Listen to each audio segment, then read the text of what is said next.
What's going on, everybody? This is week 4 and week 5 of me talking about the JLPT. So before we get on the way, I want to do something real quick. Alexa, how many days until December 6th? December 6th, 2020 is in 238 days. So 238 days. So we got 238 days until the JLPT, which might seem like a lot of time, but I feel that we should, keep that in mind when we're studying and things like that. I know personally, so I took the JLPT last year and I failed by, I think, 7 points or like less than 20, something like that. So I want to try to make sure I'm studying now, to keep moving on. So yeah, so 4 and 5, I'm going to combine them into 1 week. I was just slacking, to be honest. So I'm going to try to start uploading more on a regular basis. So milestones, I hit about 700 sentences total in Anki. So and this is just from now. I've used Anki a few times in the past, and I've deleted decks time and time again. So what I have right now is about 700. I'm still making the monolingual transition, which is fantastic. Now what I'll do is first I'll look up the definition of the word or verb, in a Japanese to Japanese dictionary, And if I understand the meaning fully, I'll put that, I'll use that definition. But if I don't, let's say I don't understand one word, then I'll look up that one word in the Japanese to English dictionary and still use that definition. If I totally don't understand it, I'll take a peek at the English and see if I can kind of get a better understanding now that I know the English, the definition. But if I have no clue, or if I feel like I might struggle with this one a little bit too much, then I'll completely drop it and move to English. Just the English definition. So yeah, I feel like that's going well. I feel like it's a transition period. So some days it's like, oh, I used all, and some days they're like, oh, well, I only had about 4 out of the 10 sentences I'm studying. So hey, that's okay.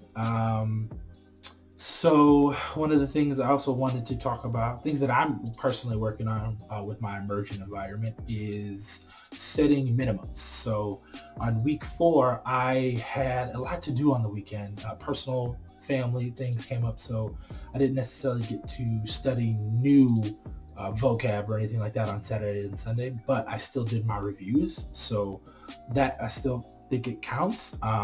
And what I also try to do is during those times is try to watch, try to read for maybe 20 minutes, or 10 minutes, and then try to, as far as watch one episode of something, or some piece of Japanese YouTuber video, something.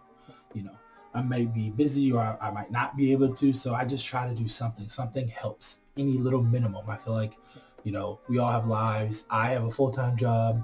Even amidst this craziness, I'm still working from home. I'm still expected to do my work and things like that, and things come up. So I try to set a minimum. That way I'm not worrying or stressing too much about my immersion and if I'm getting enough hours in and whatnot. So I think that's definitely important. And then also, I am trying to not be so hard on myself when it comes to what I'm immersing with. So currently I'm watching Hajime no Ippo.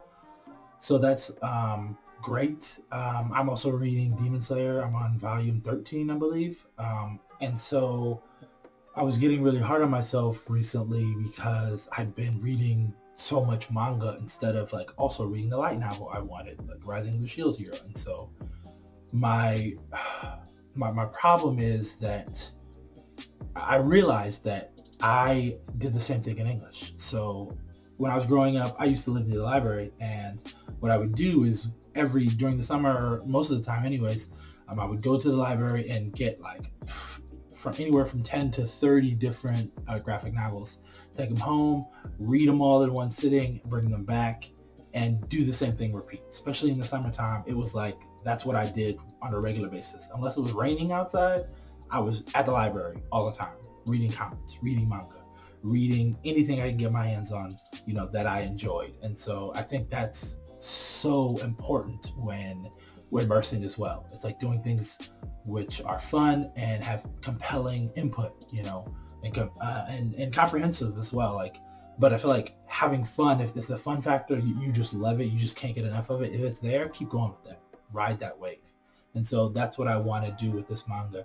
Not to say that I don't want to read light novels, because even in English, I eventually got to the point where, I started reading more, teen novels that were, that I liked, that I enjoyed, that I was interested in. And eventually then I start reading more books, but, or more, less graphic novel books. But it was a process, and I just kept doing that. I was reading tons over and over again, over and over. So I want to, share that and let everybody else know, hey, if you're like just reading manga, or you're not into light novels yet, or you haven't made that jump, I don't think that's a problem. I think if you enjoy what you're doing, that's cool. That's what's most important, enjoying it and compelling input. And so even with me not reading my light novels, I feel like I'm still understanding stuff. I'm still immersing it. Even I think I watched the video about the, coronavirus in Japanese, and I understood most of it. And so I was like, whoa, like at least definitely more than half. I really want to say like 80% if you could give it a percent, but I understood the gist of the video and what was trying to be said. And then even there was like a video with like Hikakin and I think the governor of Tokyo, and I watched that, and I was still able to understand that. And but I haven't been reading light novels. I haven't been reading the news and what I'm supposed to be reading, but I was able to understand and get it. So I don't think it matters what you are immersing with, as long as you are immersing in something that you enjoy and fun. And that's fun. So just got to keep it pressing, keep it moving, everybody. Don't get down on yourself too much. Like it's a process. I've been learning Japanese. For those of you who don't know, I've been learning Japanese on and off for like 10 years. So I feel like it's a process, and I'll talk about it in another video for sure.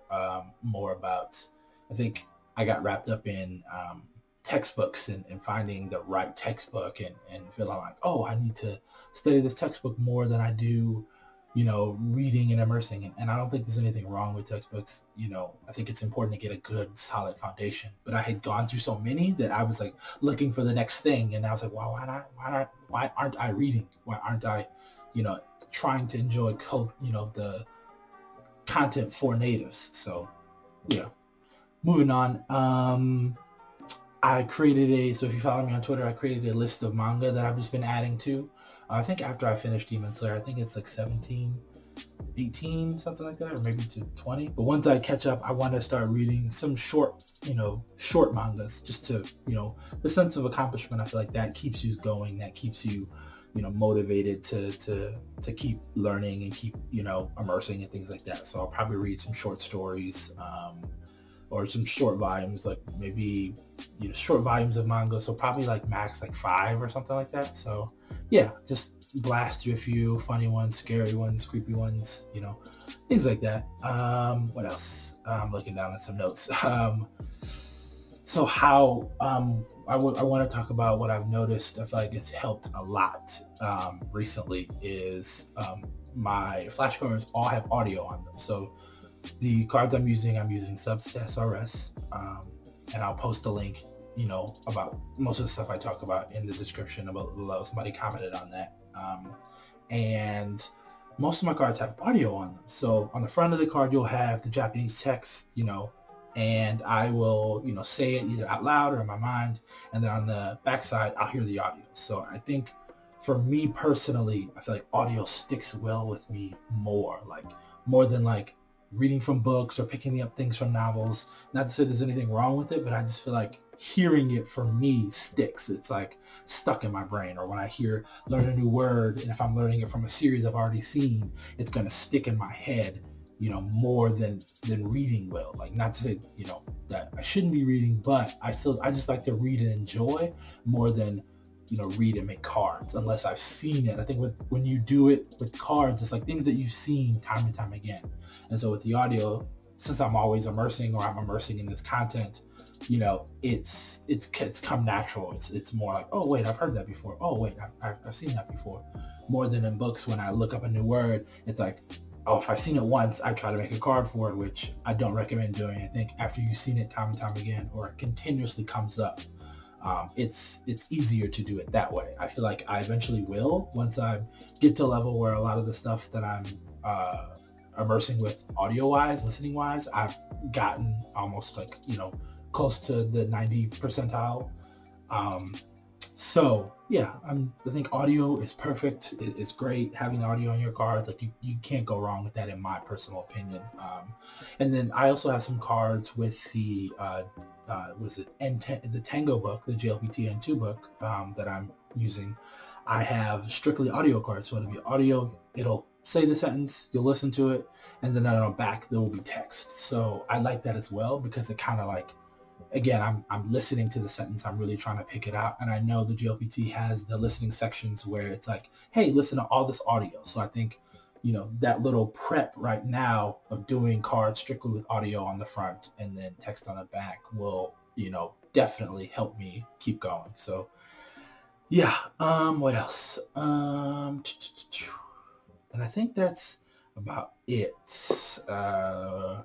Yeah, I don't have setting minimum immersion, not being so hard on myself. The types of cards, so strictly audio on the front, text on the back, and yeah, that's pretty much it. Yeah, I want to start making more content about what I am using to immerse. So, Japanese Let's Plays, playing video games in Japanese and how they can help, and combining the Let's Plays in the Let's Plays and playing the video games, combining those two, because I've definitely done that. And so, yeah, I just want to start giving more out and not being too worried. And that was my biggest thing, feeling like, judged on how good my Japanese is and things like that. And maybe I don't know enough, but I know something, and I feel like, why not just give it out, for free? I'm just doing this for myself as